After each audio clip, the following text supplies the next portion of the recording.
because there is a distortion, there is some kind of disruption in the energy field or in the body. And that could be a faulty diet, or a poor diet. There's a lot of junk food, or it could be toxins or chemicals, or it can be stressed, or it can be trapped emotion. It could be whatever it is, even if it's something physical, it's still energy and it's still disrupting on an energetic level in the body.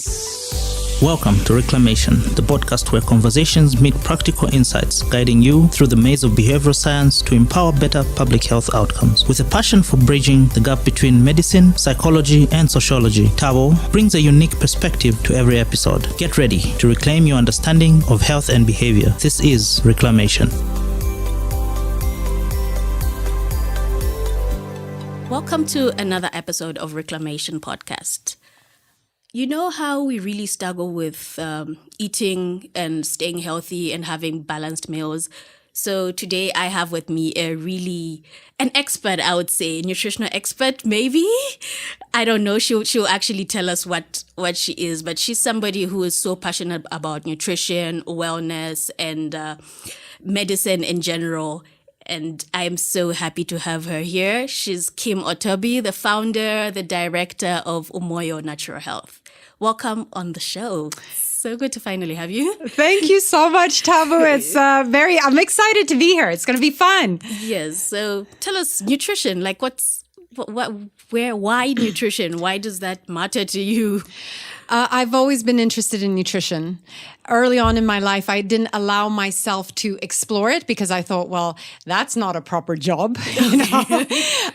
So I went and did economics and management instead at university and worked as a strategy consultant. But deep down, my passion was always nutrition and health, natural health in particular. So after a while, I actually went back to university and studied nutritional medicine. And since then, I have also done so many other modalities within natural health and healing. Oh, okay. So what is nutritional medicine? Because I know a lot of us might not be aware of that. For a listener wondering, they've never heard of anyone say they're studying that. Well, nutrition is so much more than just food, and we use food for so many different things, right?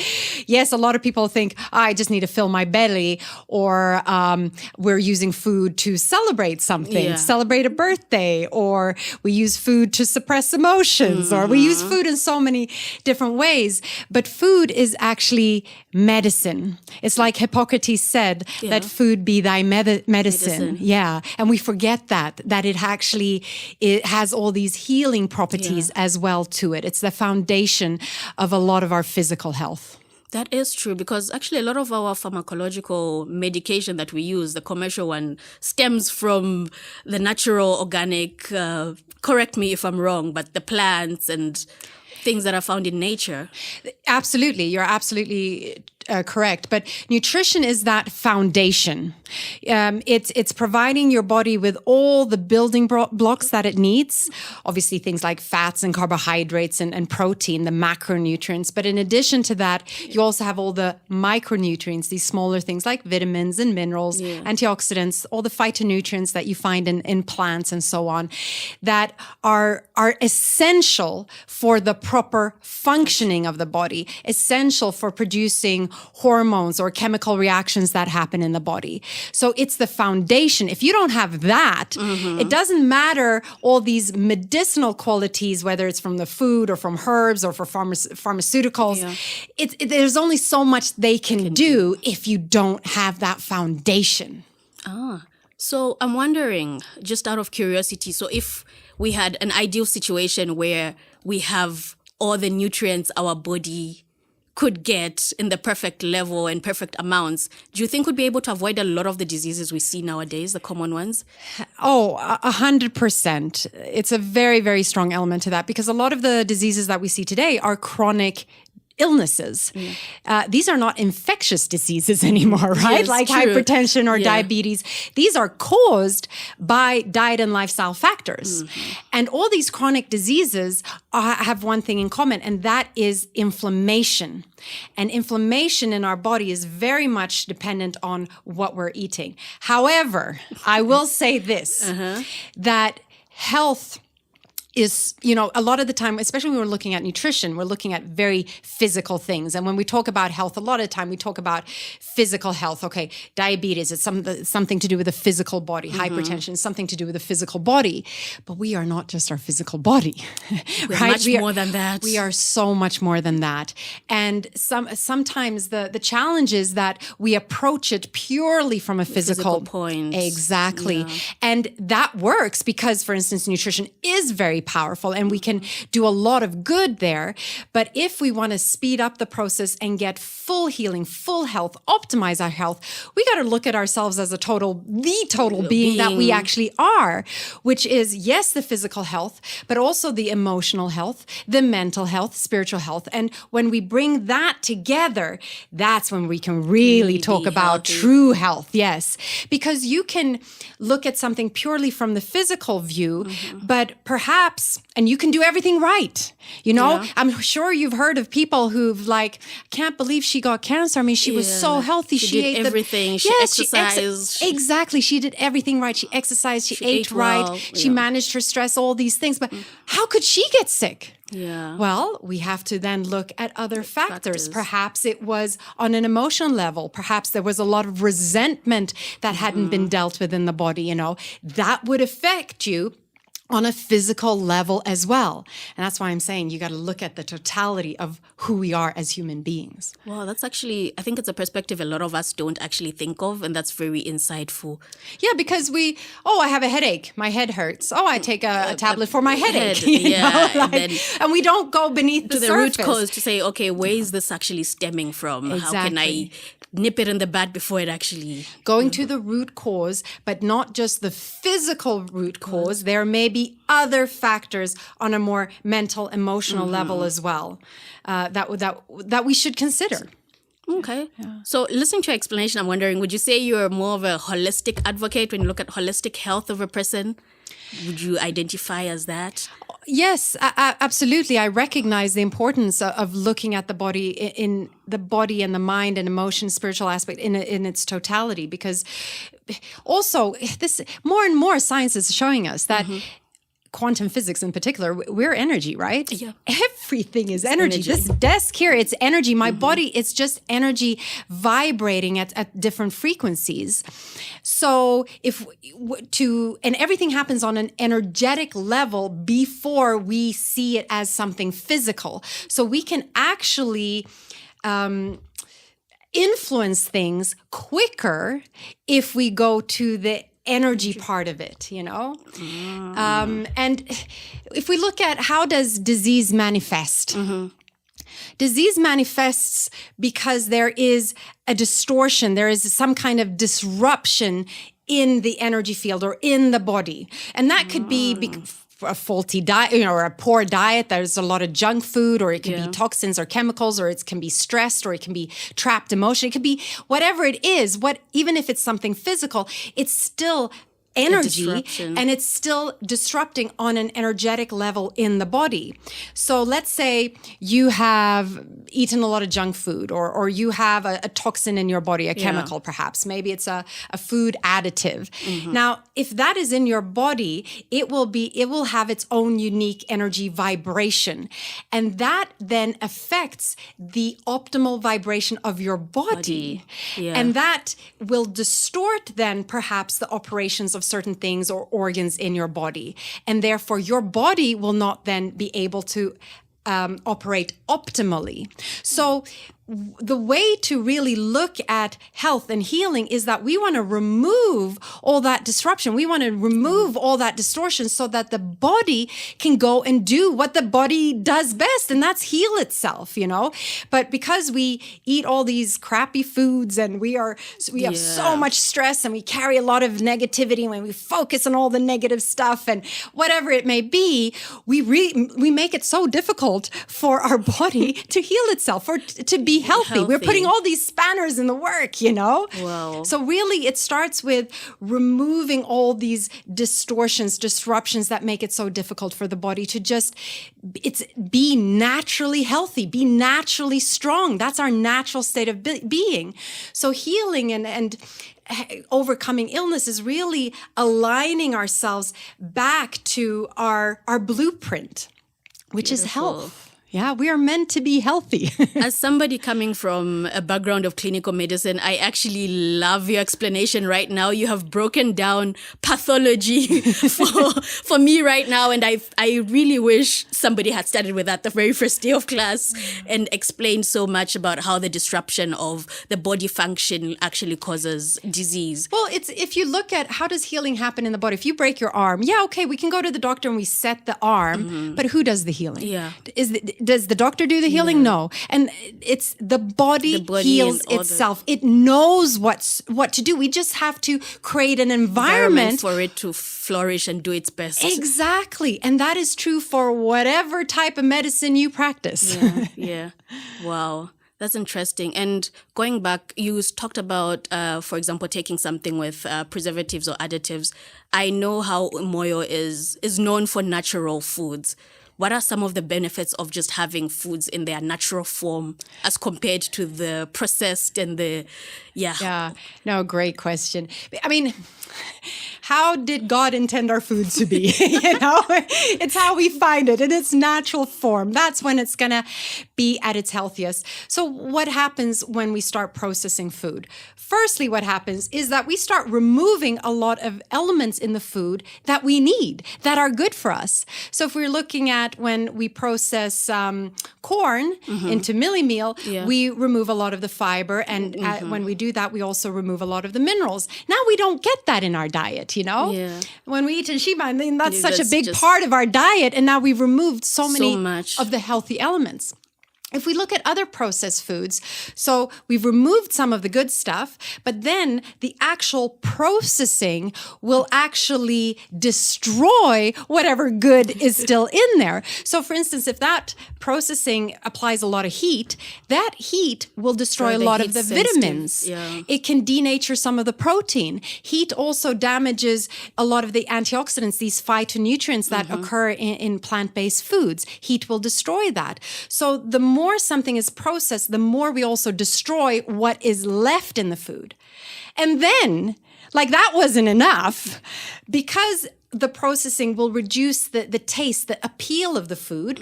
And food manufacturers, of course, want you to buy this food. Yeah. Stay in business. Absolutely. So what do? They add things to make it tastier. And the three things that make it super tasty, it's sugar, salt, and fat. Oh, yeah, fat. Yeah, fat. And not good fat, not the good quality stuff, the cheap stuff, like hydrogenated vegetable oils. So you're getting so much more sugar and salt and these bad fats in the food. And then, of course, we want the food to look good. So we add colorings, artificial colorings, artificial flavorings, and all sorts of preservatives as well. So we are removing the good stuff. We are destroying whatever's left in there. And then we're adding bad stuff. And then we're surprised that this food is causing the body to deteriorate. And once again, the body is such an incredible thing that it is so resilient. And that is why it can take 10 years, 20 years, 30 years, 40 years before you see symptoms, because the body is always working so hard, tirelessly to keep you healthy. I'm actually glad you brought that up, because my next question was going to be, so what? Because a lot of people we take a lot of the processed foods with the additives and all that, but I'm still good. Yeah. I'm okay. Yeah, but you're still young, so things are going on in your body. That distortion, that disruption may be happening, but your body is dealing with it. But accumulative, there's only so much the body can handle, right? And remember, we can look at health as a continuum. Yeah. One side of that continuum, you're diagnosed with an illness. And then the other side, let's say optimum health. But then there's a whole continuum between those 2 points, right? So you might be somewhere in the middle. Okay, let's say I've been feeling a little bit down. I don't have that great energy lately, and maybe I have a headache. So I go to the doctor and I say, hey, something is wrong. I'm not feeling 100%. Please just test me. They do every imaginable test under the sun, and they come back to me and they say, hey, Kim, you're perfectly fine. Our test shows exactly there's nothing wrong with you. But then hang on a moment, I'm still not feeling great, right? Yeah. So just because you haven't been diagnosed with a illness, a label, a disease, it's absent, doesn't mean that you're healthy. And you got to ask yourself, what kind of life do you want to live? I mean, I would prefer to live a life where I have energy and vitality and where my mind is at peace and I have calm and so on, and where I'm positive and I focus on the positive. Yeah. You know, what kind of life, where are you? So that's what you kind of have to ask yourself. But the problem is, of course, that when we are younger, we think we're invincible. We think we're going to feel like this for our whole life. It's pretty much going to catch up with a lot of us if we do that, eh? Yes, and that's what happens. That's what tends to happen. And that's why these chronic illnesses are becoming more and more prevalent as well, because our diet is deteriorating and we are living with much more stress in our lives. Our lifestyles are generally deteriorating. Yeah. We're not exercising enough and so on and so on. So it's actually interesting you say that, because now when I'm looking back at what I've always been taught and known, I'm looking at epidemiology and how we are generally taught to say the risk factors of some non-communicable diseases are people over the ages of 50 and 60. So that is probably a risk factor because of what you had been doing in the past. Exactly. It's not just because decades. You turned 50 suddenly. Yeah. I mean, it is. But then that is how it's made to seem when they are telling us about these risk factors of something, to say, oh, go get checked, diabetes, hypertension, heart disease, like, oh yeah, 50, 60, start getting checked. But we are not doing a lot of preventive medicine. And it's not necessary. It's not, you don't have to get ill. You don't have to suffer from these diseases. It's completely within your control. But a lot of us don't want to accept that responsibility. We prefer to just live however we want. And then when we get sick, now suddenly it's the doctor's responsibility. I'm going to go to the doctor. He's going to give me a pill, or he's going to do some miraculous surgery or whatever. And I'm going to be cured. Yeah. We want that quick fix and we don't take responsibility.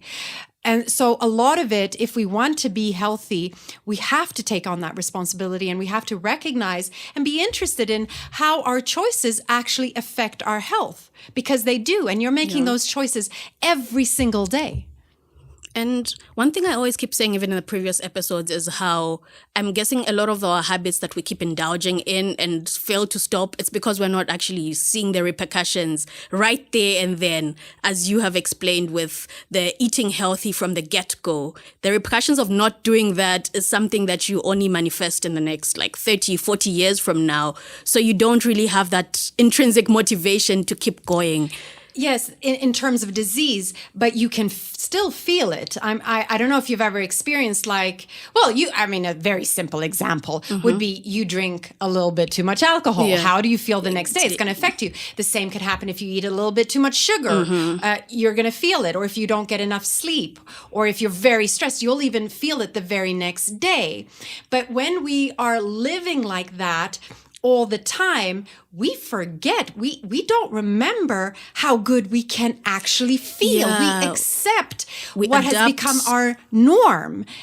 So that's another problem there, And then with a lot of the food substances, they are quite addictive. And we have it's become habit now that we eat them. Yeah. And we then justify it. Oh, but everyone around me is eating these kind of foods. Surely it's okay for me to eat them as well. Everyone takes soft drinks. Surely, why shouldn't I be able to take a soft drink? Without really thinking, what is it that I'm actually consuming here? And how does it actually affect my body? Okay, that's interesting. But I'm wondering, there might be a listener who's like, okay, I hear you, Kim, but eating healthy is so much work. Because it's so much easier to get the processed foods and the day goes by and you live another day. And I'm just wondering, how would you be able to convince a person like that who strongly believes it's so hard to get the raw food, the organic food, and reap the full benefits when I hear you. Our life schedules just become so hectic. No, I hear you. And we have to also examine our beliefs around this. For whatever reason, we've been programmed to think that, eating healthy, that's tough. You got to suffer. Yeah. I don't want to suffer. I want to enjoy life. Let me, so let me have that cake or whatever, I had a lot of limiting beliefs around, in order to celebrate things like birthdays, I need cake. That's part of it. Where did that belief come from? We never questioned those thoughts. Exactly.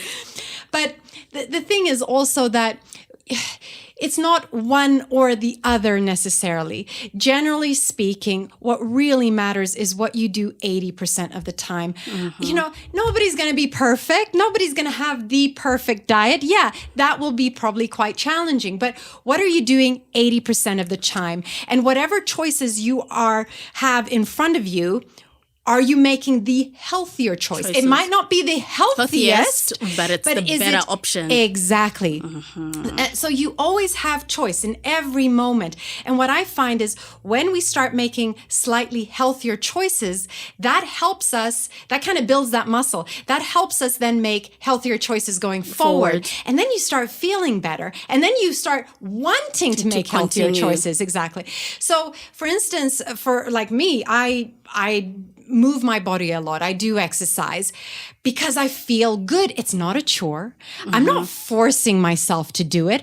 I want to do it. I look forward to doing it because I know how good it makes me feel. And it has all these then knock-on effects. When I feel good physically, I want to continue that feeling. I am more likely to make good, healthy food choices. Compare that to I've been out a night and had alcohol and feeling really terrible the next day. Am I going to make very good food choices, healthy choices? Probably not, right? So it's like that positive reinforcing spiral, but you can also get into that negative reinforcing spiral going the opposite direction. Oh. Okay, that's good to know. Okay, that's very good to know. So what about the people who use food as a coping? Because I think our relationship with food is different on an individual level. I know there's the whole psychology behind that. But I'm wondering, for people who have found themselves in a space where they use food as comfort. Yeah, it's very common. I've done it a lot in my life as well. I mean, this is such a common thing because it's such an easy thing. It's widely available, So it's with anything like that, the first thing is awareness. You have to have an awareness of what you're actually doing and what it is you're trying to escape from. And it's, that uncomfortable emotion. You might not even know what the emotion actually is, but there might just be an uncomfortableness there. And the thing with that is that you have to learn to sit with that uncomfortable feeling, with that uncomfortable emotion, and allow it to pass through you. Because what you're doing when you're taking the food is that you are pushing it away. You are suppressing that emotion. You're not allowing that emotion to flow. And whenever you're not allowing something to flow and you're suppressing it, that's when you run into problems. And that's when those emotions get trapped in our body as well, even on a biochemical level, not just on an energetic level, and they affect us on the physical. So what you need to learn to do is face that uncomfortableness, right? So when you feel like you have to just get into the kitchen, you have to eat something. Just pause and just sit with it and just see how you feel. And that is so powerful because when you learn to do that, you also realize, okay, I didn't die. Yeah. It might feel like it, but I didn't die. I was able to go through this. Yeah. So it's learning to sit with those emotions.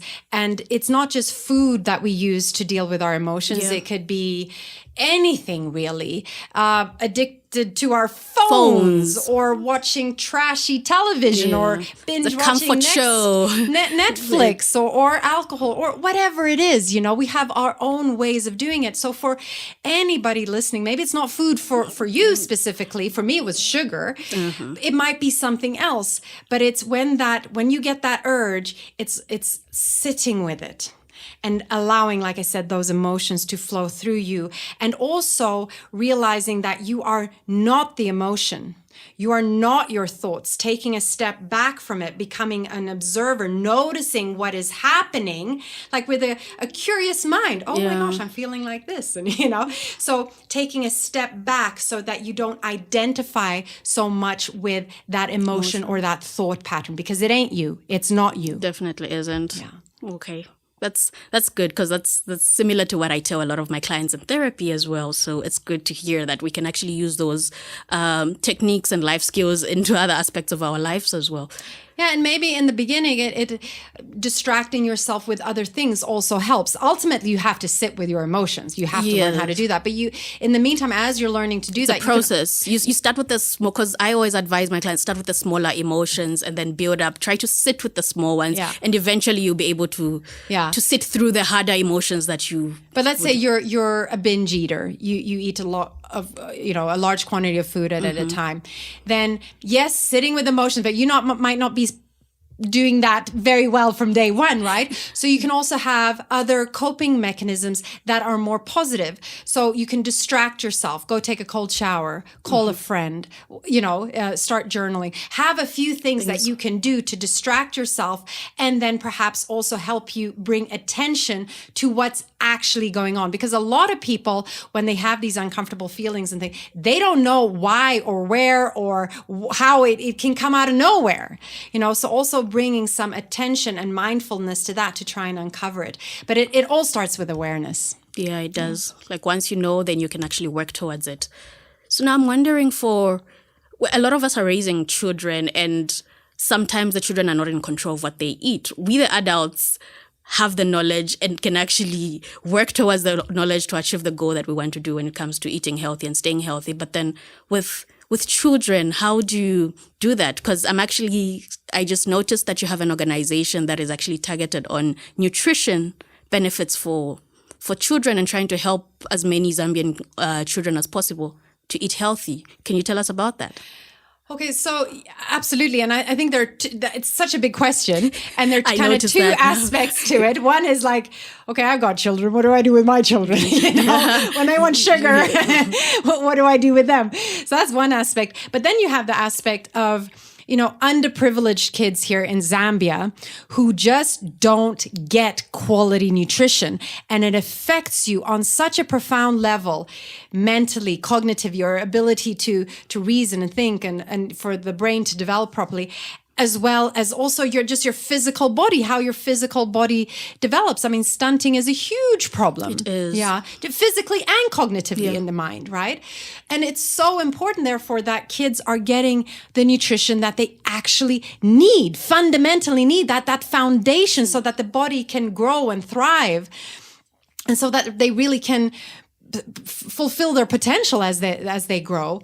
So Nutrition Tandizo, it was an initiative started through Omoyo, actually, because we developed the most incredible porridge. It's off the charts when it comes to nutrition. We put 4 whole grains in there. Okay. And usually porridge here, it will have 1 grain or 2 grains. So we put soya, sorghum, millet, and maize. Oh, okay. And then because you see, each plant or each food has its own nutritional profile. So, and they're all different. So the more foods you combine, the wider that nutritional profile. And that's why we put 4 grains in there.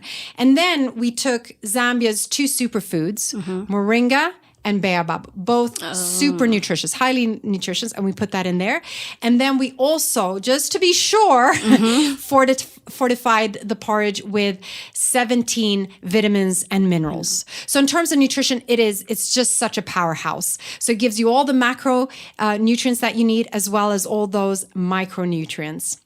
So when a kid eats up a bowl of this porridge, you know that they're getting everything that they need that day nutritionally. It's not going to be enough in terms of calories for the day, but at least nutritionally, they're getting what they need. Yeah.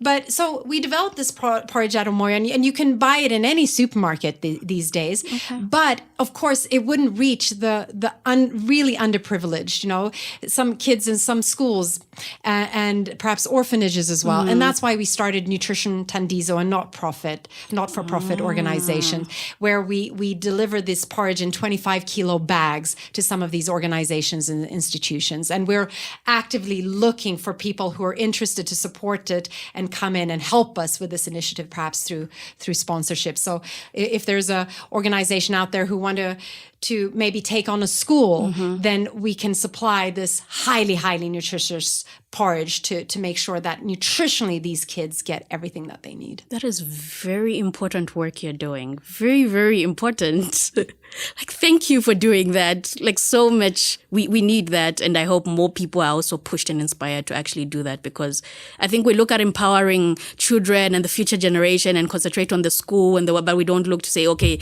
you take them to school, you're sending them to school, but then what are they taking in? And I'm sure you know yourself, if you haven't eaten or you haven't eaten proper food, if you haven't gotten yourself what you need, are you going to be able to concentrate? No. Are you going to be able to assimilate all that information that they're teaching you in school? No, you're not, you know.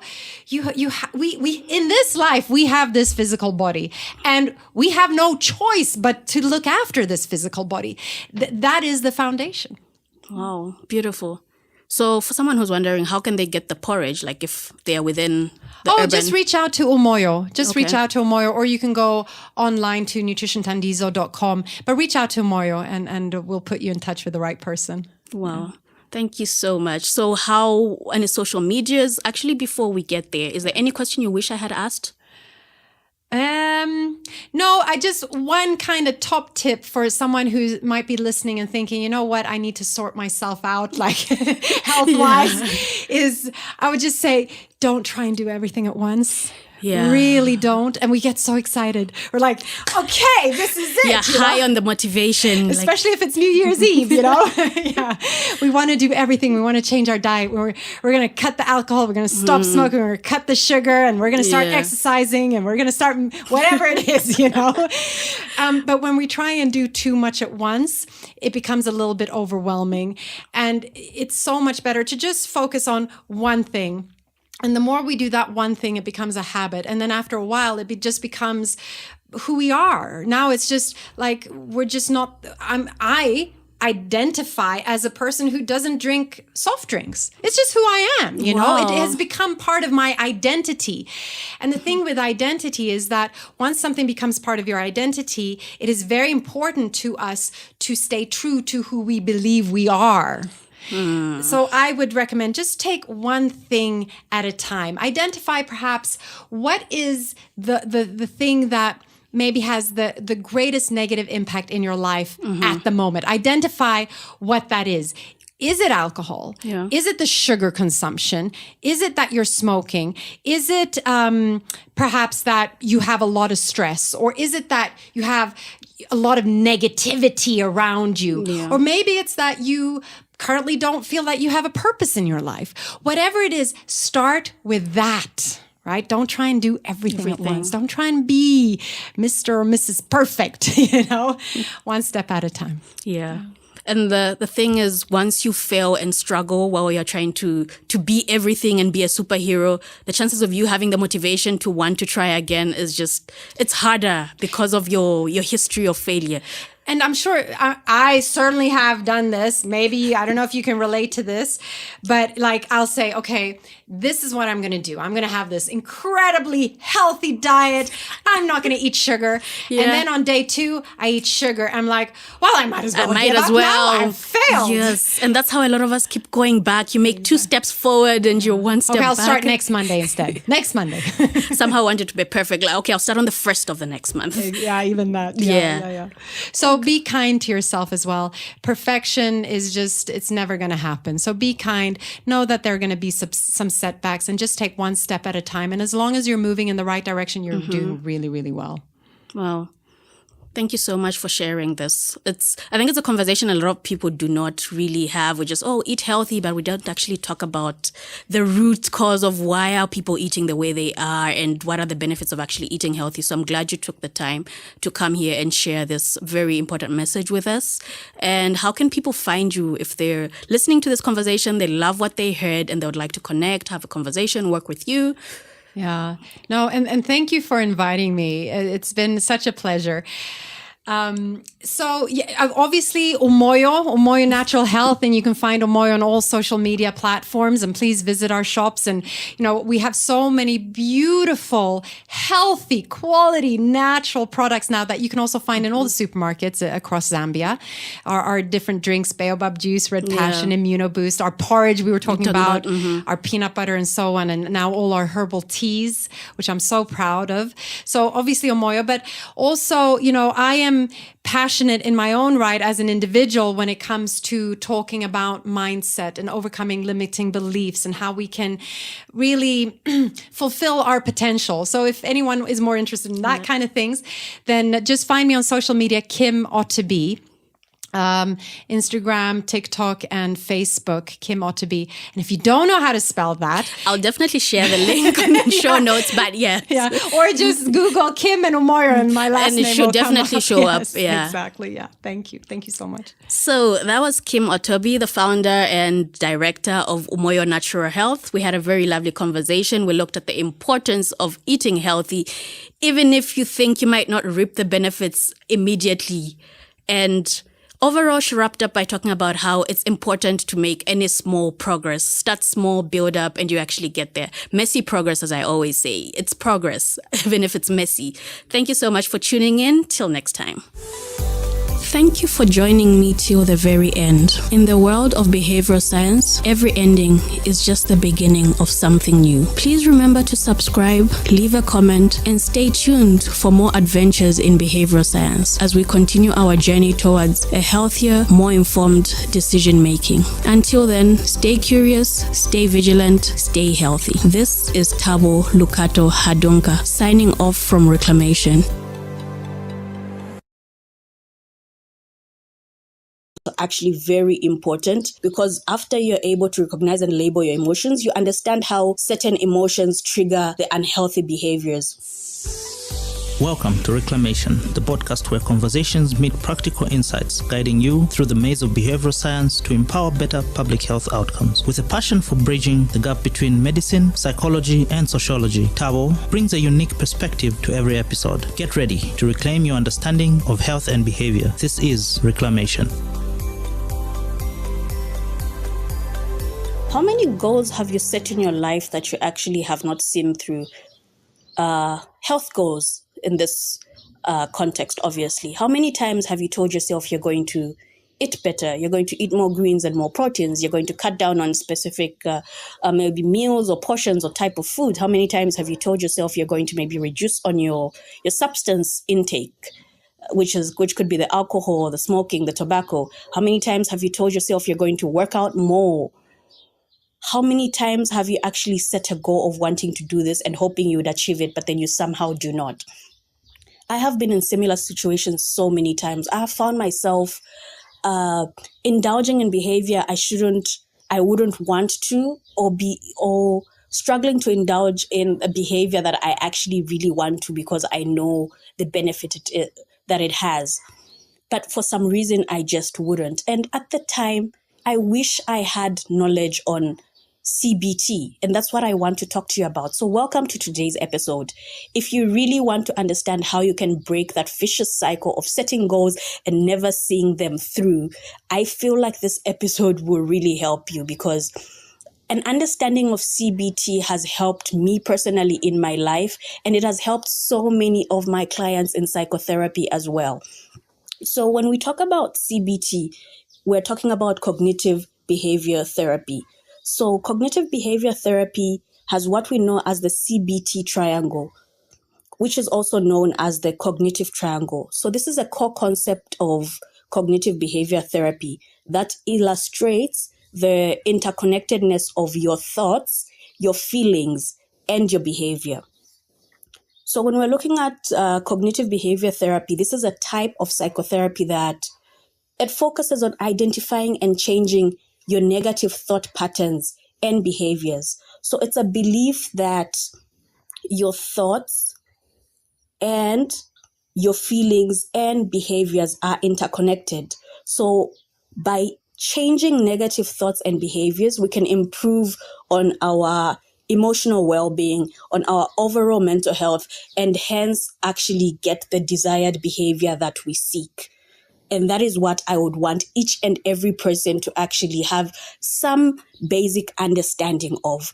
So cognitive behavior therapy is a model that is used with so many different clients who have different challenges such as depression, anxiety, OCD, PTSD, substance use disorders, addiction, and other behavioral disorders and challenges. It's been very effective. I've seen it also work on the clients that I've been seeing over the past few years.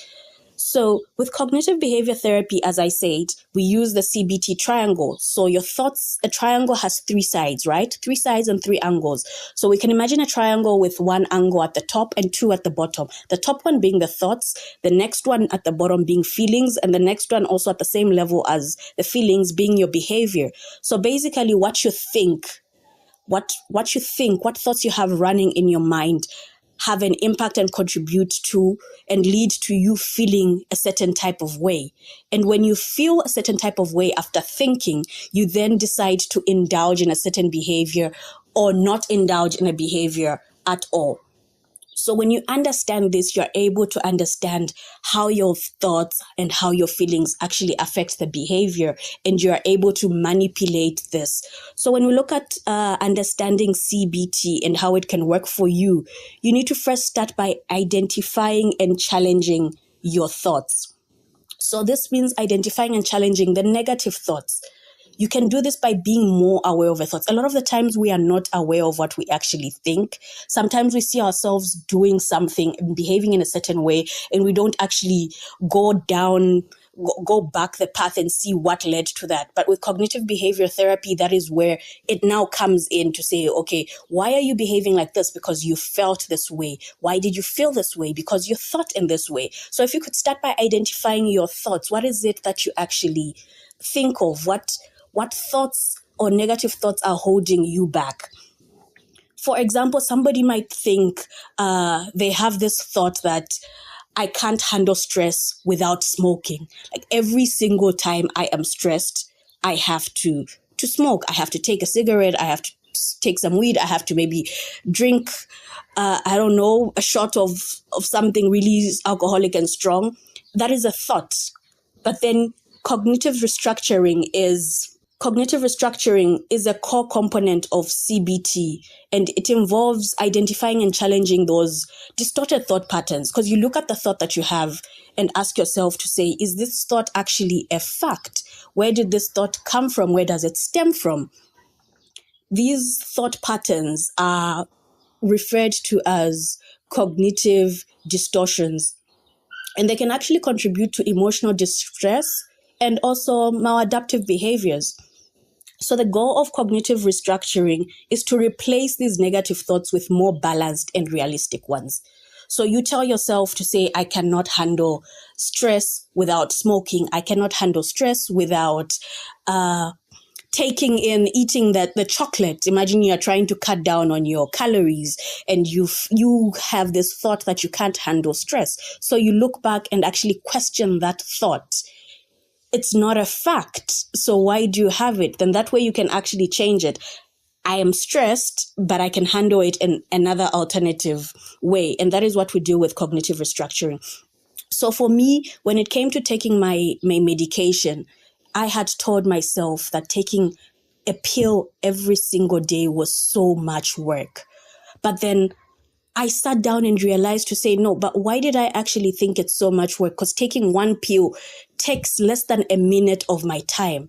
So a lot of the times you've created the problem in your thought process.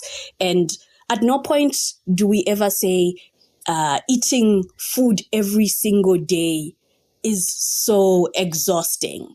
because we need to eat the food and we are able to do it every single time. So you just approach that thought with another more positive one.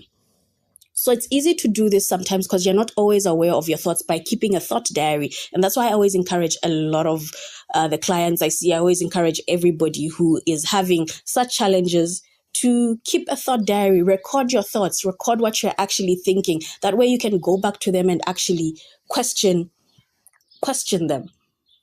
The next thing you'd need to keep in mind is being able to name the feelings and recognize and label the emotions. So in that moment after you've had that thought, how does that thought make you feel?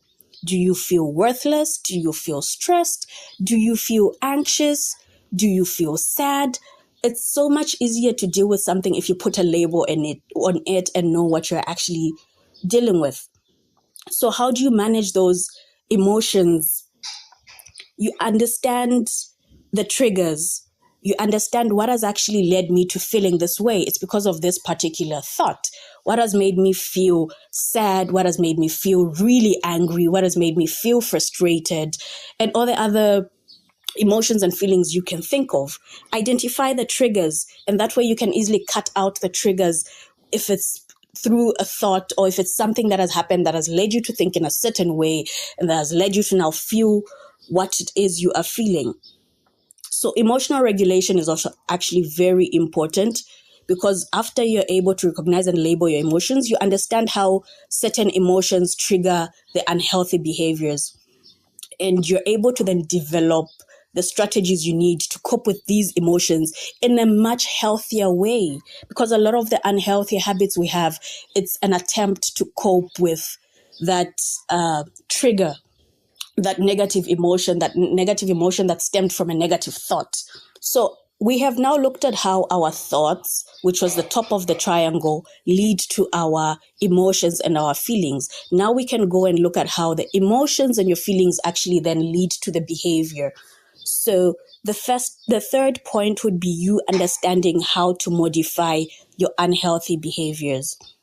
We do this through behavioral activation.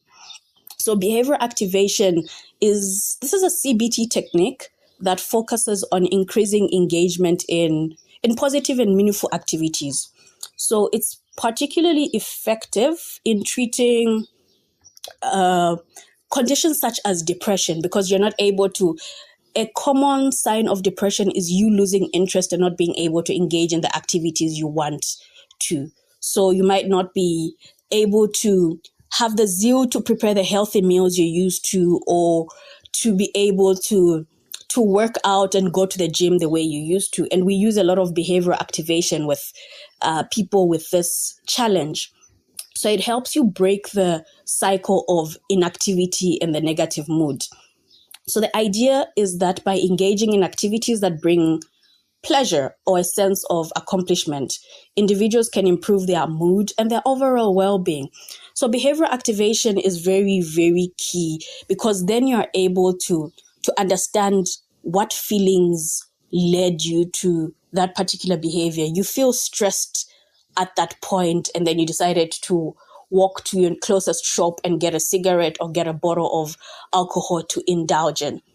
And then it's very easy for you to actually realize, to say, okay, there's this particular behavior that stems from this feeling. So how can I find a way of actually replacing it? So once you understand how those three, which is your thoughts, your feelings, and your behaviors, are interconnected, it becomes so much easier for you to actually set goals, because then you know what is actually driving the behavior that you want to actually get rid of, or what is driving or reinforcing that particular behavior, or what is actually standing in the way of you attaining the behavior you want to.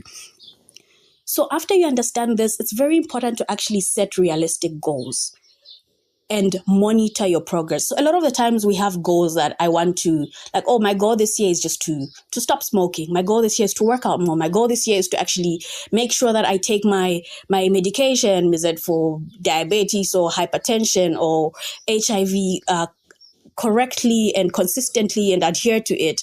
But then you don't actually set smart goals. And I think when we think of smart goals, we're always thinking of work and school and a corporate world. But then for those who might not know, smart goals are just goals that are specific, that are measurable, they are achievable, and they are relevant, and they are also time bound. So SMART literally just stands for these things. The S is for specific, M is for measurable, A is for achievable, R is for relevant, and T is for time bound goals. So it's very important for you to be able to sit down with your goals and see if they are actually perfect goals. Are they specific? Are they measurable? Can you actually achieve them? And it's important to also start small and start with realistic goals, because sometimes when you set a goal in which you're only going to be able to see the results 2 years from now, the motivation to actually continue is so much harder.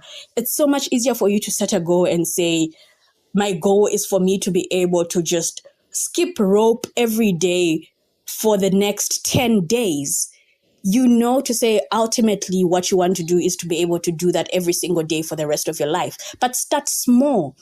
Because what that does to you is that if you're able to achieve the smaller goals, it gives you more motivation to actually take a step into achieving the much larger goals, because you need that drive, you need the hormones to actually get into your head and convince you that it is possible because you've achieved something. Once you achieve something, it's so much easier for you to actually want to pursue more towards that goal. So lastly, the most important thing, even as you understand and know this and appreciate the CBT triangle, look at your thoughts and your emotions and your behaviors, you need to actually seek support and accountability. It's so important to have a community. It's so important to have somebody supporting you, somebody you can be accountable to, accountability partners. And if you can, I know the barriers that exist in seeking a coach or a therapist or a personal support, whatever form or package it is that they may come in. It's not always possible. But when it is, I always encourage and urge everybody to do so. Because I believe psychotherapy it's not a treatment. You know, a lot of people go for psychotherapy and will look for maybe a therapist or counselor who uses CBT modules in the hopes that they can fix them and treat them. But I am a strong believer that psychotherapy is more of a support than a treatment.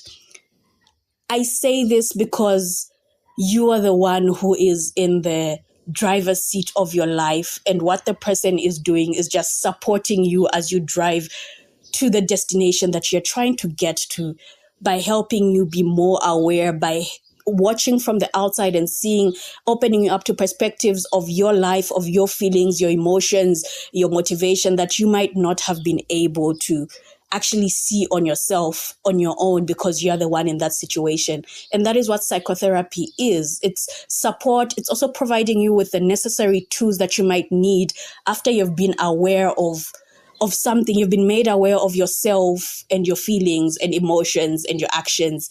But what tools do you then have to actually make the change? Be it tools to actually communicate better, to make better decisions, to set your goals and prioritize them, by understanding your motivators, by understanding your traumas, your insecurities, and all these other things that come into play. And that is what psychotherapy does. So I really hope more people will now see it as more of a support than an actual treatment of a condition or of a challenge. It's basically, you are the one in charge. Like, you are the one in charge of getting to where you want to be. You are the one in charge of deciding, of rather engaging in that behavior and turning your life around to being a healthier, better version of yourself. As I have really talked about this so much, I just want to end by saying, remember that change takes a lot of time and effort, but with the right strategies and the right support, it's entirely achievable. So I'm hoping this will give you something to think about. I'm hoping this will encourage you to actually reflect on your thoughts, where they stem from, what might be contributing to them, the emotions that you have towards those thoughts, how you actually feel about them, and why those thoughts are wrong or right, and the emotions, and then now looking at the behavior that you choose to do or the behavior that you're trying to cut down on. If you do need this support, you can always reach out through the show notes. There can be contacts to me, and I can also share other resources that might be necessary. I hope you have learned so much from this episode. Thank you for joining me till the very end. In the world of behavioral science, every ending is just the beginning of something new. Please remember to subscribe, leave a comment, and stay tuned for more adventures in behavioral science as we continue our journey towards a healthier, more informed decision making. Until then, stay curious, stay vigilant, stay healthy. This is Tabo Lukato Hadunka signing off from Reclamation.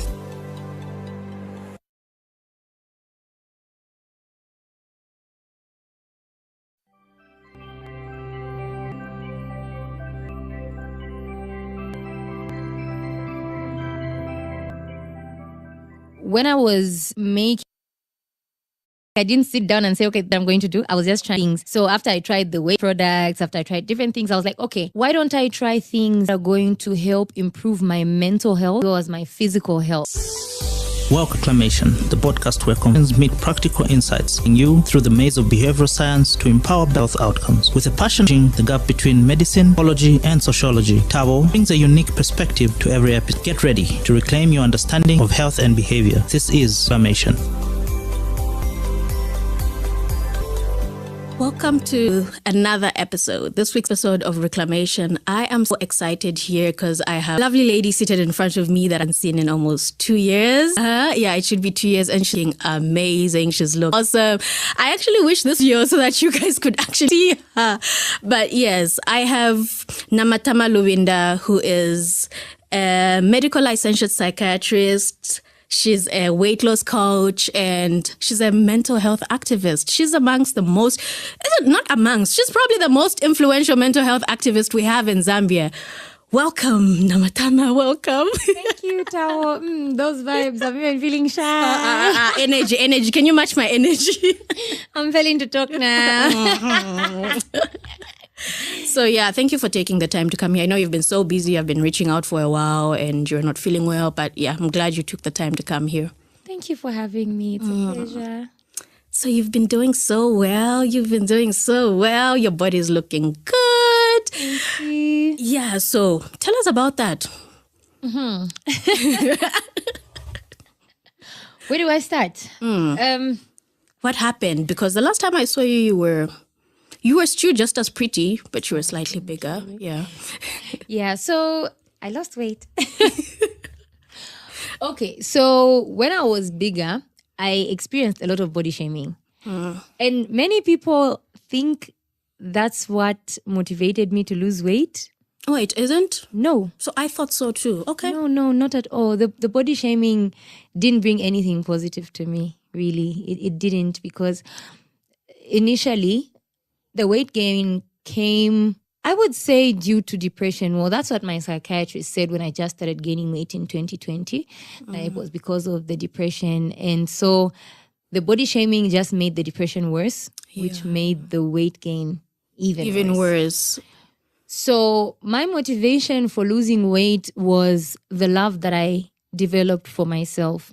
Initially, I enjoyed being big, but then the more that people spoke about me being big, I started to hate being big. I can't really say I ever hated myself. Yeah. Because I still loved myself and still saw myself as beautiful, but I just didn't like being big. Okay, so allow me to cut you off first. Because I know people are wondering when you say you gained weight because of depression. How? Like, what do you mean because of depression? As some of the people living with depression gain weight, they automatically gain weight. Like, how exactly did that lead to your weight gain?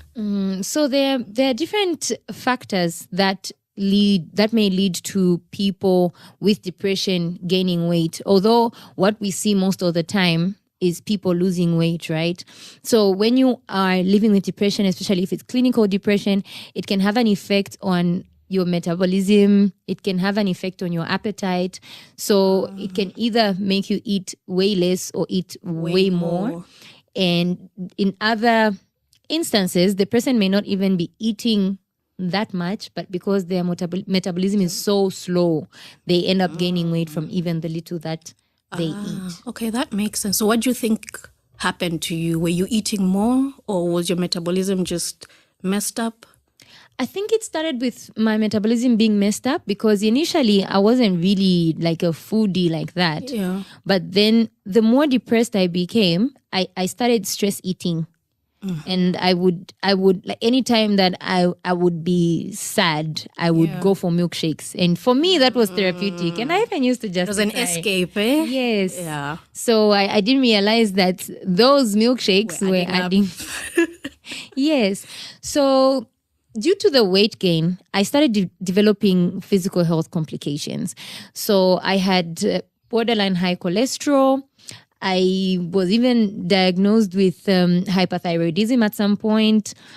I had issues with pneumonia. I know it doesn't seem like there's a connection between pneumonia and weight gain, but then if you have more fat, right, or more body mass, your lungs have to work harder. Look at you schooling us. Oh, yes. So you have to know that, hey, she has a degree. I know, the degree is working. Show us. Yes. So your heart and your lungs have to work extra hard to produce more oxygen. So because I had COVID pneumonia at some point, like it was terrible. Wow. And so after that, I had recurrent pneumonia about 5 times within a year, you can imagine. So I had all these issues there, even some other issues that I think if I mention all of them now, we'll be here the whole day. Yes. Like, what was wrong with her? Exactly. So I decided I love myself enough to get myself healthy. So for me, it wasn't much about the way I would look, but the way that my body would feel and function. Okay. Nice. That was really nice. I had no idea. And I think a lot of us always thought it's because of what you went through on the Date My Family show and all that. But it's actually encouraging that you did it for yourself, which is very important. It's like intrinsic motivation, eh? Yes. When I tried to do it because of body shaming, it just got worse. And I would start my jogs, and in the middle of a jog, I get angry at a comment that someone passed and like, I'm jogging just to impress that person. Yeah. I've stopped, and I'll stop jogging for like 2 weeks, and then I get back. But then when I said, this is for my own good, I was on with everything. Okay.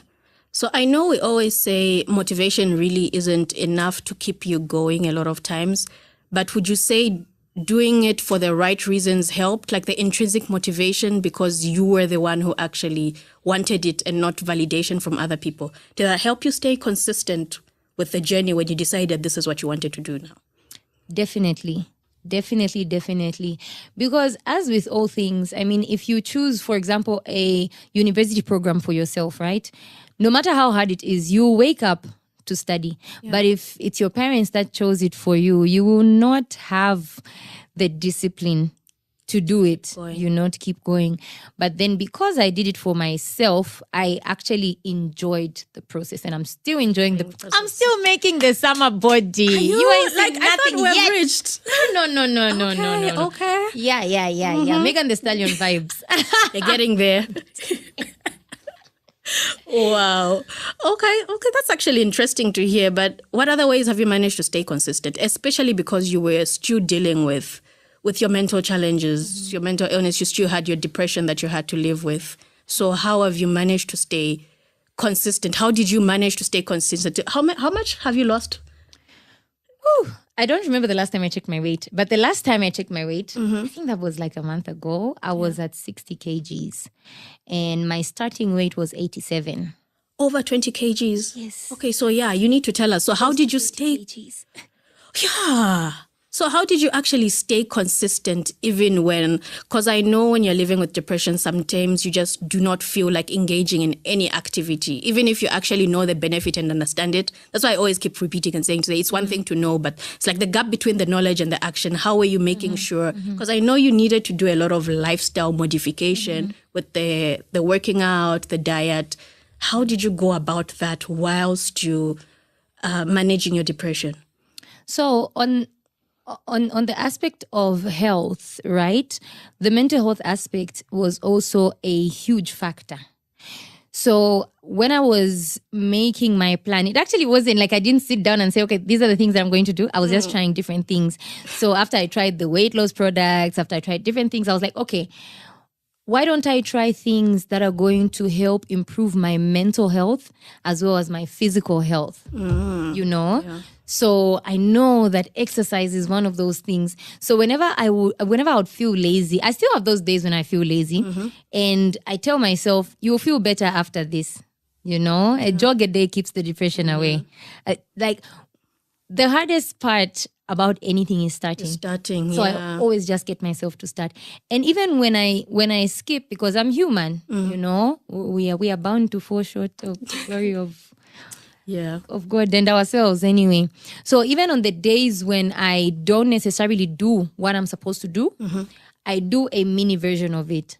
So if I was supposed to say jog for 30 minutes, I skip rope for 5 minutes so that I still feel so it's an alternative. At least you didn't do nothing. Yes. And so my body also has registered that, okay, she's exercised, that dopamine has spiked. Yeah. And yay, hooray, Tama. Yeah. Nice. And also on the aspect of food, because that's something that I've also really used to help with my weight loss and getting more fit. Because I live alone, it's easy. I just decided to get rid of everything that wasn't good for me and just started buying more of what's good for me. So I'd buy like vegetables in excess. Yeah. So that I'm forced to actually cook them. Vegetables. Because it's the only thing you have in the house. Yes. Okay. Then what about for us who are not living alone and you have family? How would you advise us to go about that? Because that was at least, it was helping you. But then for other people who are living around people and they are having all this carbs and fatty foods and all that, like, have you thought about that? Like, what ways would you? Yes. So my weight loss program is actually tailored to Zambian lifestyle, Zambian diet. So it comes with a meal plan that includes food like nshima, your everyday food, right? The only difference is the way the food is portioned. So if you are eating with your family, right, and you have nshima, you should just portion your food accordingly. So 50% of your plate should be filled with vegetables. So if you're eating nshima, probably you'd need to cook 2 or 3 vegetables. Yeah. And then 30% protein and then 20% the carb. So the people in my group don't eat more than 1.5 lumps of nshima. But they still get full. Okay. With the veggies. Okay. You should try it. I will. Especially if it's roller meal. Roller ikutisa. Oh yeah, I have no problem with roller, so yeah. Oh wow. Okay. So we're not getting rid of the shima because I see a lot of diet plans whereby you cut the carbs completely and So we don't really get rid of anything. The only thing I can say that we probably get rid of is sugar, but that's also optional. You can just reduce your sugar intake to, negligible amounts. Yeah. But we don't really get rid of anything. Carbs are also important. When you take out carbs, then you're causing imbalance to the body. And also, Zambians eat nshima almost every day, right? So if I'm to put them on a plan that excludes nshima, it's going to be you're setting them up for failure. Yes. And also, when they are done with the 6-week program, they'll go back to eating nshima and gain weight even more. So if I could just teach them how to eat what they already love. So it's also about making it sustainable for the clients and for yourself as well. Yes. Okay. So earlier you mentioned that you discovered that you turned to foods such as milkshakes and others for comfort. How are you dealing with that now? Because I'm sure there are a lot of people who are having mental health challenges and would want to achieve a certain goal, but then what is standing in between them is the vice that they found themselves in that is providing them with comfort or a coping or an escape. So like the food, because you were turning to food for that. How did you, was it automatic? Like once you decided to say, I want to lose weight, did you stop wanting to have the milkshakes that you used to have? Like how did that happen? How'd you go through that? What would you advise? Okay. So when I decided to improve my health, one aspect that I did not leave out was my financial health. So how that helped me was I constantly think of ways in which I can get what I want without spending money or spending minimum money. So I make my own shakes at home. Oh, that's really smart. Yeah, thank you. So I mix like different fruits and actually make my own protein shakes at home. Yes, I can even give you a quick recipe. Like Come on, give us. It's simple. So for the average Zambian, protein shakes are very expensive. They are. But what's in them is literally soya. So if you are not allergic to soya, you can get that soya porridge that they sell. You know, the same cheap one. And then use milk and put your favorite fruits. I usually use banana as a base because it makes everything nice. I love bananas. So yeah, just mix those things. One thing that I also put in almost every shake is mawuyu. So like, the pulp from mawuyu, and also I boil the covers and extract that tea. So that helps to boost the immune system, and it also helps with weight loss. It also helps with suppressing your appetite and making your body warm. I think everybody needs a warm body. I have so much to say about that. You know, Zambians' obsession with warm bodies, the women. But yeah, we'll not talk about that. But makes your body warm, which is a plus, I guess. It kills viruses. Okay. What viruses? Flu. The influenza that almost took you out a few days ago. Yes, and I killed it with mawuyu. With the mabuyu. Yes, okay, that's actually like good to know. Oh, okay. Yeah. No. Noted. We'll try that out. Yeah, like mawuyu has about 10 times as much vitamin C than oranges. Did you know that? I didn't. You do. Wow, now I do. Glad you came. I'm a mawuyu girl. Where'd you find them? The markets. They are there? Okay, I think it's because I'm never looking for them. Yeah. So, yeah. Yeah, but they're all over in the markets. Yeah. Okay. So, with your combined experience of actually wanting to lose... Okay, no. Actually, before we go there, after you have managed to lose weight, would you say you've reached your goal? Was this the ultimate goal? Like, when you were beginning this journey, what was your vision of the end looking like? I think I've actually gone beyond my goal because... Wow. Yeah, initially my goal was 65 kgs because that's what seemed healthy for my BMI and whatnot. Yeah. But then now I'm at 60 and I didn't expect myself to be this happy. I knew that I would be happy, but I've never been this happy in my life. Like I'm living my best life and wondering like, so there are people who are happy like this. Jesus. Because also, it's also been a spiritual journey. Initially, I would try to lose weight on my own. And there was, at some point, I just gave up and said, Jesus, I know you care about my feelings.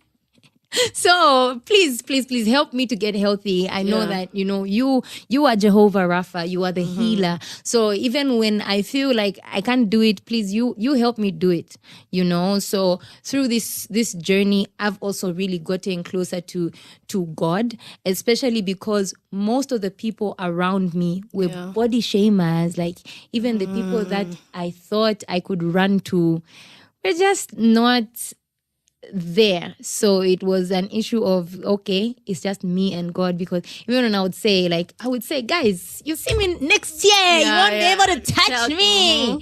So, Paul be like, now, but they're the same ones who are now, green, can I take you out for lunch? No, I am on a weight loss program.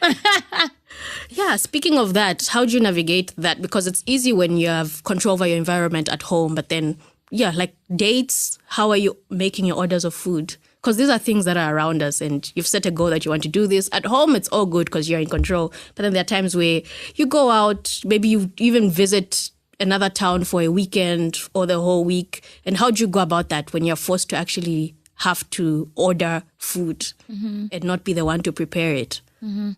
It all goes down to portioning. So if I go to a restaurant, I'll order a huge salad and a normal meal on the side. So because I know I can't tell them, give me half of the chicken and stuff. So I just portion it like that. So usually for me, one meal turns out to be 2 meals because of the portion of the salad. By the time I'm getting to the other things, I'm already kind of full. Nice. That's actually interesting to hear because I remember someone saying like expensive and fancy hotels, when they have buffets, they usually start with the salads deliberately as compared to the cheaper places, which would start with the actual carbs and the proteins. So it's like they start with the salads as you're going to serve. I don't know if you've observed it. I'm not sure. I've observed it twice. Like after I heard it, I'm like, okay, yeah, the more posh places do that. So it's like you're already full with your plate is already filled. So it's kind of working on your mind because you started with the salads before you got to find out what is there. And then you're now adding. So yeah, I guess that kind of helps in a way. So, and it's almost in line with what you're saying of having the bigger salads. I'll be more observant now. You should. Interesting. Maybe they lied to me, but it's possible. It's possible, right? Yeah. I observed it twice. I was like, oh, interesting to note. They're expensive people. They can pay the psychologist. Exactly. Yeah, like how do we go about, I guess it also saves money for them because salads are cheaper than, right? Yeah. Than meat. Yeah, salads are cheaper than meat. So it's a win for them from the business point of view. I think I should open a restaurant. You have so many. You get an idea every single time people have conversation with you. Yes. It is. So looking at how you've been able to do your weight loss as a coach, you've managed to actually lose weight. You said you've gone you've gone beyond what you actually envisioned. And I'm wondering, have you learned anything during this process that helps you with staying consistent in other avenues, other ways of your life besides just the actual weight loss journey or the dieting and the exercise? Are there other ways that what you have learned you've been able to apply in your many other hats you wear? I know you wear so many hats. You were a counselor. So the consistency. I'm wondering if there are any transferable skills or insights you've gotten. The biggest lessons that I have learned through my weight loss journey are financial lessons. Through my weight loss journey, I have found myself, I don't know if I can say making or multiplying more money. I'm able to save more money. I'm able to invest my money in, places that like long-term investments, short-term investments. Before, I wasn't the best person with money.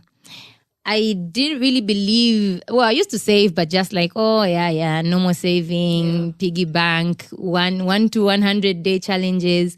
But from seeing how my efforts with weight loss have compounded and given me results, I've been able to understand the principle of compounding.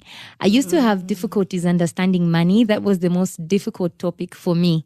For a lot of us, actually. Yeah. So now, because I have weight loss and fitness to look at, like, I started from here with all these issues and all this weight, but because I've been taking 30 minutes to jog, those 30 minutes probably don't even feel like a lot, but at the end of it, I'm seeing the results. So that made me start saving. Like, okay, if I save even just a small amount of money every day, so I cultivated a habit of saving every single day. And through that, I've been able to do things that I'm like, me? Yeah, like how did I do that? Even you are shocked. Yeah, a big person now, clearly. I'm not ready. Big people. That's really nice to know. Any other insights you have for us? anything else, anything you wish I had asked in this conversation that is important that you think somebody listening would benefit from? You can only get better when you start to love yourself.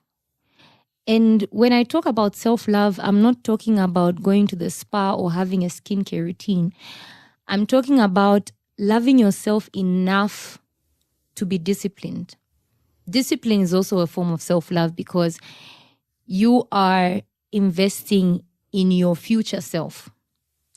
So with all things, you have to love yourself where you are now. So I started to love myself at 87 kgs. Yeah.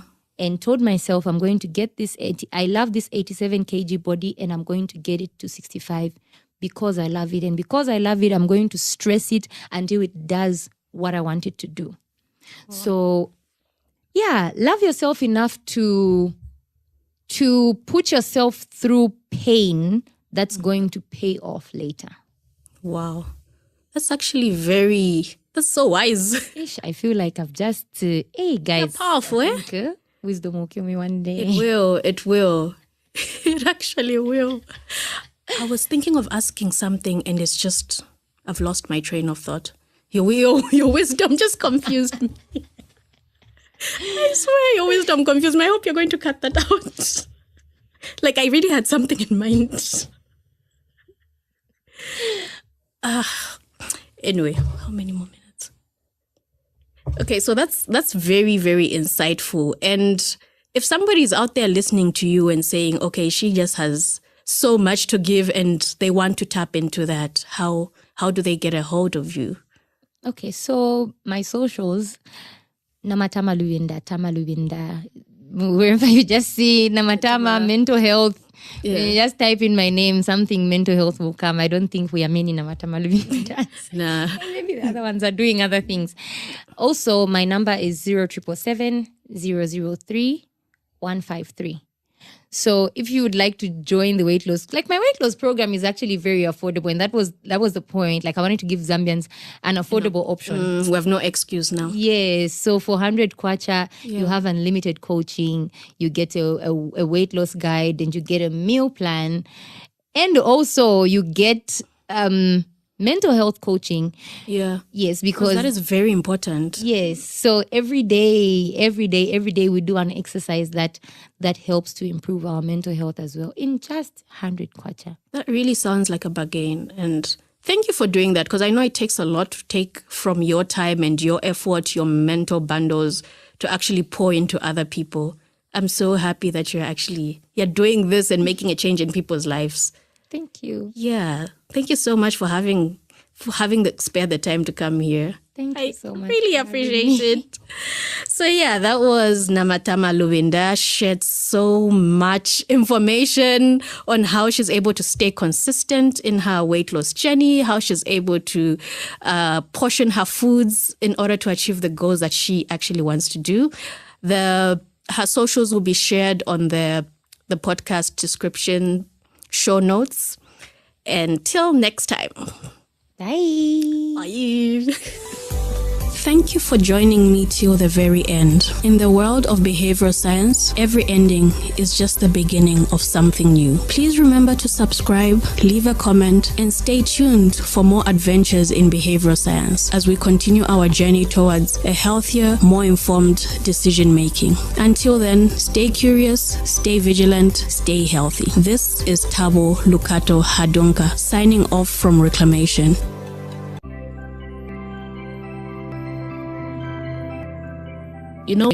That's when you're hearing, marijuana relaxes your nerves. And then there was that movie with Wiz Khalifa and Snoop Dogg, and they were smoking weed, and they were so zen. And I was like, I want to feel that. I want to feel how they're feeling.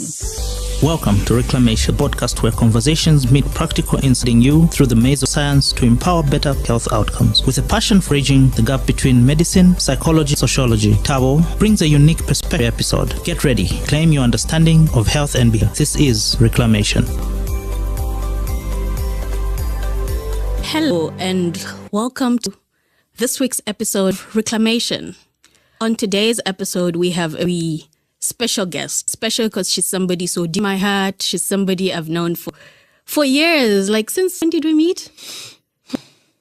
24 years ago now? I think it's been 24 years. So she's someone I know, someone up with, someone I've seen turn into this amazing and beautiful woman that she is. And she's gone through so much in life, so much that I'm hoping a lot of us can learn from and be inspired by her resilience and how she's overcome a lot of what life has thrown to her. She's Sisi. She's a good friend of mine. She was actually the one person who was my cheerleader when I had this idea of this podcast. So welcome to Reclamation, Sisi. Thank you so much. I am so excited to be here. Look at you, the podcast. Finally. Beautiful. Yeah. Because the I'm last so time proud I of was you. on your podcast. Yes. And you didn't even know that you do this. And I'm just so proud of what you've accomplished and what you're doing. It's really beautiful to see. Thank you. Like, you were part of the inspiration with your podcast. It's like, if Sisi can do it, I can do it too. Oh, I'm humbled. Yeah, so she's a marketing professional. She's a mental health activist. She's very passionate about human behavior. And she has a lived experience that has led to her passion and wanting to see other people do better. Can you tell us about that? Like, because I remember when we met years later after going some time without having been in contact, she shared her passion for mental health and a little bit about her story. So I'd like other people to understand, to say, what led to you? Why mental health? Why do you care so much about it? Okay. Hello, everybody. Cece, as you have introduced. So actually, I only recently became very vocal about it. I always did it in the background. But over the past few months, I have seen how there's a gap in the mental health space. And a lot of us are struggling with demons that we face silently. And I think that is also how I came about with Behind Closed Doors, because I wanted to talk about things that we're hiding behind closed doors.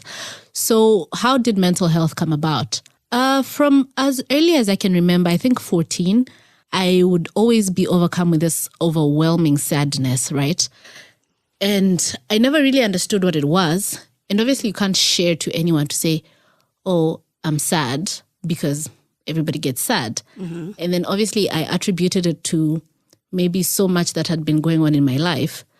I have been surrounded by a lot of loss and a lot of trauma. I think that is what kind of started all of that, right? Yeah. By the time I was 15, 16, I was having blackouts. I was not eating. I was not sleeping. All I did was just rot. And it was so bad, so much that I had to be pulled out of school because of that. And this is something I've never shared with anybody, I had to be pulled out of school for a year. And I was just rotting away. And this is when I discovered marijuana. So there was somebody who was living in our area who would always give me, some joints. And that is the only way I would, talk to people, smile, do all this other stuff. So hold up. How did you get to discovering the marijuana part? Like, how did you, the first time that is, do you remember what led you to think, let me try this out? I think did you know that it would make you feel better? Were you hoping? Did you search for some things that didn't work and marijuana was one of those you bumped into? To be honest, I think it was just around the time, as a teenager, you're trying to, you're being woke. Like, we're trying alcohol, and I wasn't really a fan of alcohol. I tried that. It didn't work out for me. I think I would throw up all the time. So I knew that, okay, I am not an alcohol person. And, when you're growing up, that's when you're hearing, oh, marijuana relaxes your nerves. And then there was that movie with Wiz Khalifa and Snoop Dogg. Yeah. And they were smoking weed. And they were so zen. It looked cool. It looked really, and I was like, want that. I want to feel that. I don't think it was about, I want to be cool. It was, I want to feel how they're feeling, because the demons that I was fighting daily in my mind, I just wanted some silence. So when somebody had that and I had the opportunity to try it, and in fact felt how I saw it on TV, it was beautiful. And this is something I did privately. For the most part, my mom traveled a lot. Okay. So it was not easy for her to tell that something's happening with my kid is starting to do drugs or any of that, right? So I started the marijuana. Whenever I'd feel some type of way, and then now it became to a point where I'm smoking maybe 4 to 6 joints in a day. If I don't smoke, I'll not sleep. If I don't smoke, I will not eat. I will not, So you I would not turned function. dependent. Yes, I became very dependent. And then it got to a point where I don't feel anything else, just the high. And I started self-harming because I'd want to feel a different pain from what I'm struggling with. So I'd harm myself, slit my wrists, just so I could feel a bit alive. And now I started losing time because of that. I don't know if it was because of the marijuana or I really don't know, but I'd have blackouts. And so my mom sent me to the hospital to get my blood tested because maybe you have low sugar or something. Yeah. And when I got there, they tested everything. Everything was okay. And the doctor, spoke to me for a little bit, trying to understand when all this started, how I feel around just before I black out or after. And he told me that, you know what, your case needs a psychiatrist because it seems you have chronic depression and anxiety. So, but you know how he told me, and now that I think about it, I'm like, it could have broken me further because he said, if you continue down this path, you will die. And so as a teenager, as a 16-year-old, all I've heard is, I'm going to die. So that freaks you out. So I go home and I'm telling my mom, okay, so I'm going to die because I have something called anxiety and depression. And the grace that this woman showed, I'm very thankful to this day, because an African parent being told that your kid has a mental illness is really, nobody wants to have a kid. That was like 10 years, over 10 years ago. That was over 10 years ago. Nobody wants to have a kid who's broken. So, I go to the psychiatrist and they do all the assessment. And yes, that is what I have. So they're giving me all these pills, antidepressants, anti-anxiety meds, sleeping pills. Yeah. So I'm on a cocktail, right, of all these meds. And so I have to now work the meds and the marijuana because I'm still abusing that, right? And now it means Did your doctors know you were using? No, nobody. Till this day, till now in the podcast. This you don't know. Nobody knows. So the medication did not work. They instead numbed me because maybe the chemistry with the marijuana, or maybe my body was not working with it. Because also you need to realize that at that time, over 10 years ago, that was trial and error. Yeah. Mental health wasn't something that, okay. It's just something we're still right now, discovering exactly. And, But at least where we are at now, it's much better to manage. We've made progress in that area. But then it was really try and error. So, okay, if this didn't work, we'll try this next thing. If that didn't work, we'll try this. So I had a series of different medications on and off, So... But the marijuana was still there. The marijuana was still constant. It was the constant. It was giving relief, would you say? It was giving relief. It was giving zen. It was giving peace. Yeah. And at some point, I thought to myself, I haven't been to school in over a year. And I have to pretend with my age mates. Yeah. I would, when it's 16:30, I'd wear my uniform and come outside so that people be like, oh, she's from school. And I think also having to keep up that took a toll on me, because also I was from a very small town where if I go to a social worker, everybody's going to know that, oh, John Van's child has a mental disease. And so I stopped going there altogether. And I had now to start pretending to say I'm fine. And I had to pretend even in my home to my parents to say I'm healed. Okay. So I'm praying, God is good. I'm healed. He saved me. And that just got worse.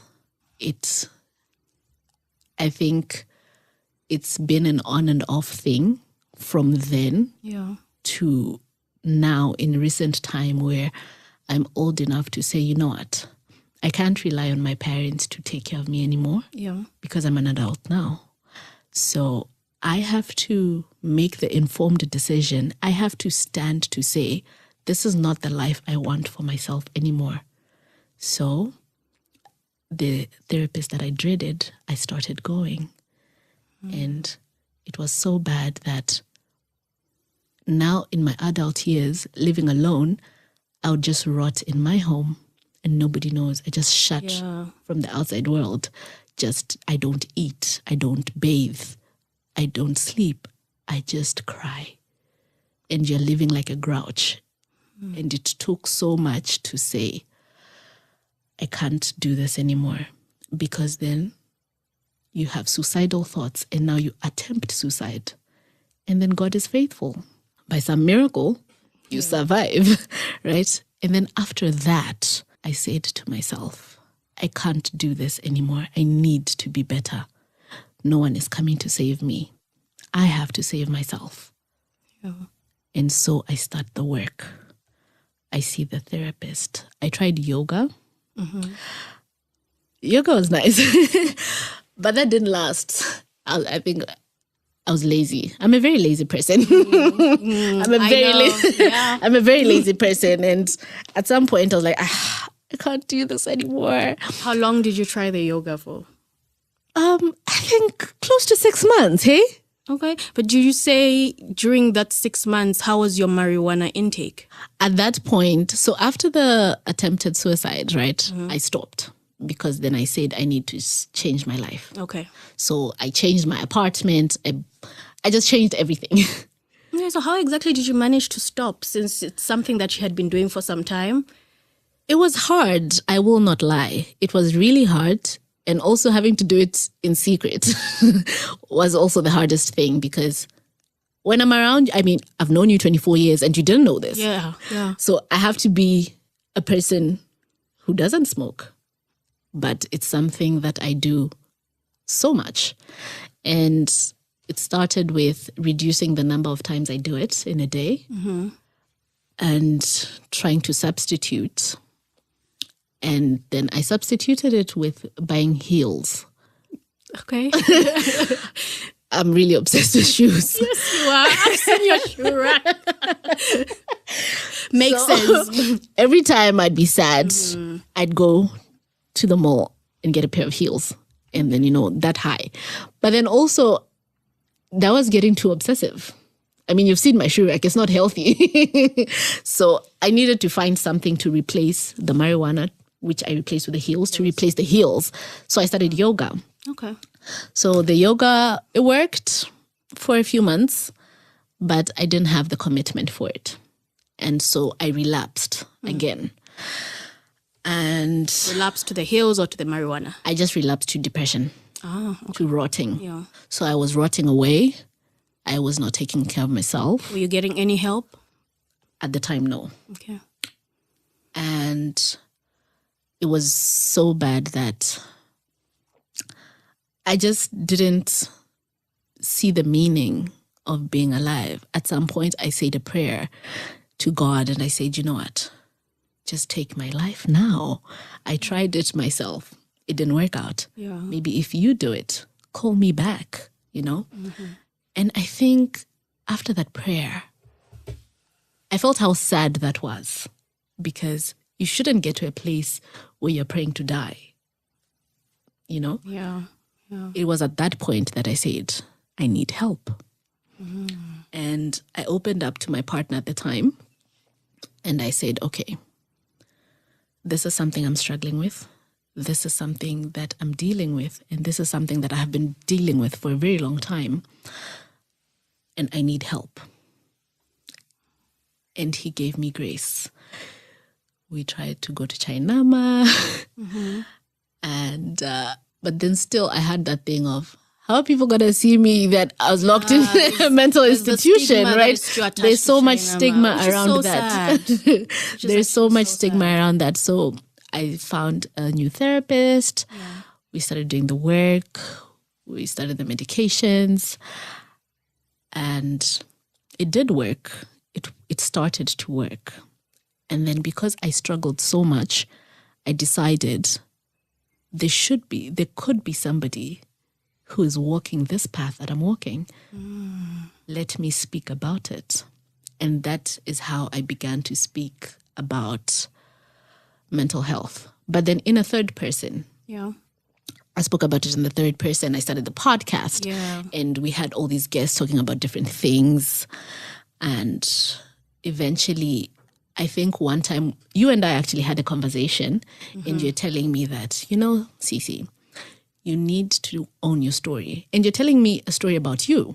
Oh, yeah. We're actually having a podcast about you. Yeah. And you're like, you need to own your story because then nobody can use it against you. And then I was just like, you know what? I'm going to own my story. And I went on social media and just posted and said, okay, I'm dealing with this. I saw that. It was just so beautiful and inspiring. I saw African Woman post about it on her blog. And I'm like... I was so humbled and also really grateful for the grace and support that I got from my different communities, friends, and my partner who also had been very supportive throughout the journey. And now I'm trying to be a person that other people can see and say, okay, that person has suffered, is still suffering, is still struggling, because unfortunately it doesn't end. Yeah. It never goes away. But if we can have all these little things that help us slowly do better, live with it, and, know our triggers and all that, for me, it's a plus. Even if it's just one person who I impact, for me, it's a plus. Wow. That's so inspiring. It's a beautiful story. I hate that you had to go through that, and I'm sorry you had to go through that, but I like how you have managed to get into the battlefield and fight and try to make a change in other people's life. And I've just realized just how a lot of the times we see people, young people, indulging in unhealthy habits. We see people indulging in alcohol, in smoking, the marijuana, tobacco, and different other vices. And we look at it from the outside and we judge. And it doesn't make sense for us because we look at them and we're wondering to say, but they know the effects of what they are doing, but why aren't they actually stopping? Like, for us, it's a button. We think it's a button that you can just snap and then the person should automatically snap out of it and stop. So it really just shows, you sharing your story shows how there's just so much that influences our behavior and our choice. And I'm looking at how you chose to indulge in marijuana at the time because you needed something. You desperately needed something, and that's what was available. And you did that for years and it helped you. So I'm wondering, do you have anything you would say to, like, maybe a parent or family or friends who are looking at somebody indulging in something like marijuana or any unhealthy vice? What you said is actually very true, because when you're looking from the outside, you don't know what a person is going through. Sometimes quite all right, it's for, this is the wave now. Yeah. Everybody's doing it, so let me do it as well. But then sometimes there's something deeper. And the problem is people, before you understand, you judge first, right? Yeah. And you'd be so quick to say, this is so bad for your health. Hey, you're going to die. Yeah. All that stuff. Yeah. And I think I have gotten to a place where I meet people with grace because I don't know what demons you're facing, what demons you're battling with. And I think we need to find ways to sensitize people without stigmatizing them. And I think this would play well with the behavioral science, because in the behavioral science, you have habits that counter the vices, right? In a way that is graceful, where you don't have to make a person feel bad than they already do. Yeah. Because when I stopped cutting myself, when I stopped self-harming, I then had to walk around with a rubber band. My therapist told me that instead of literally making yourself bleed, maybe try to... So it snaps and... Exactly. So it's not the best thing, but it's the next best thing. Yeah. You see? And even as they speak to me, they're not judging to say, but why are you cutting yourself? You're a big person. Yeah. Don't do that, because you never know what someone is struggling with. But if we could find, and I think also it starts with people being open with these conversations. Yeah. It starts with these conversations, which are so uncomfortable, being had.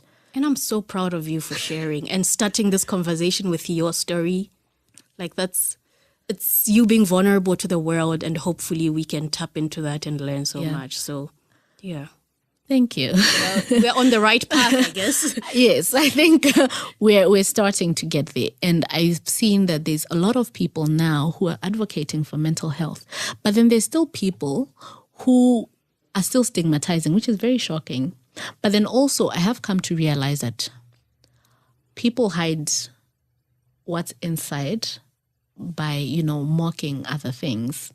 Because you'd find, I was also a person, I struggled with depression for over 10 years, right? Yeah. But I'd also be like, I would never see a shrink. Yeah, because I get that. It cost me zero to say, it is what it is, right?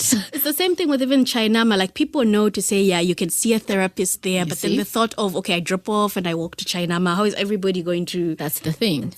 So I had to stop being a hypocrite first.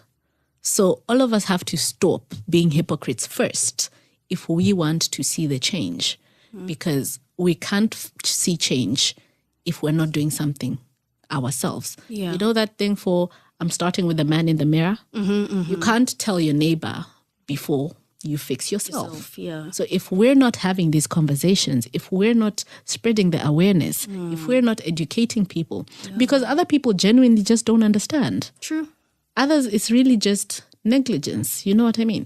So if we're not starting these conversations, educating people, spreading awareness, then we're not going anywhere. Wow. This has been a lovely conversation. It's just, I'm hoping even for the listeners, they realize just how much a lot of our emotions, a lot of things unseen really play a role in what we see on the outside, the behaviors we look at and judge, and the behaviors, the people we call junkies. Yeah.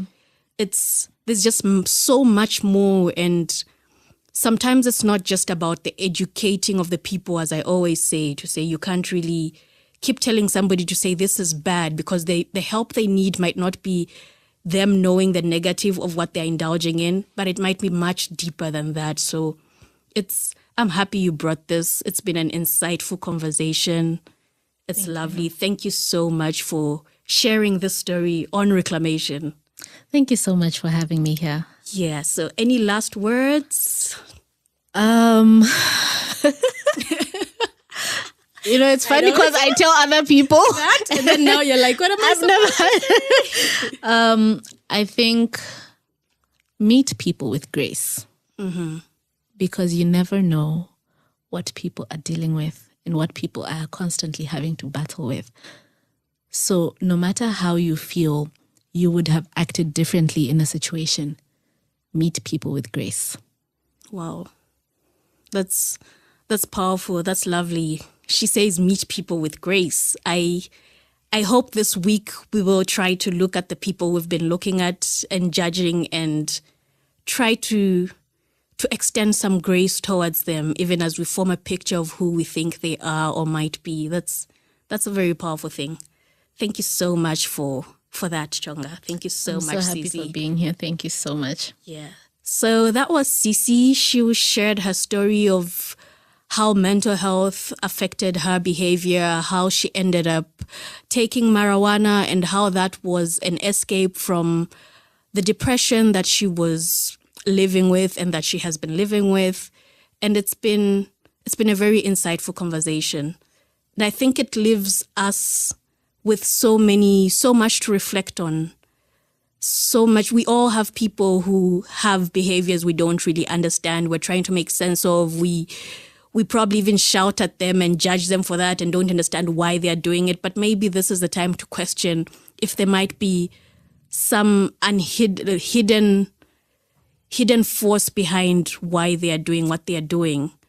It could also be with you as an individual sometimes. You might find yourself indulging in certain substances or certain behavior that you really want to get rid of, but haven't really understood why you do it in the first place.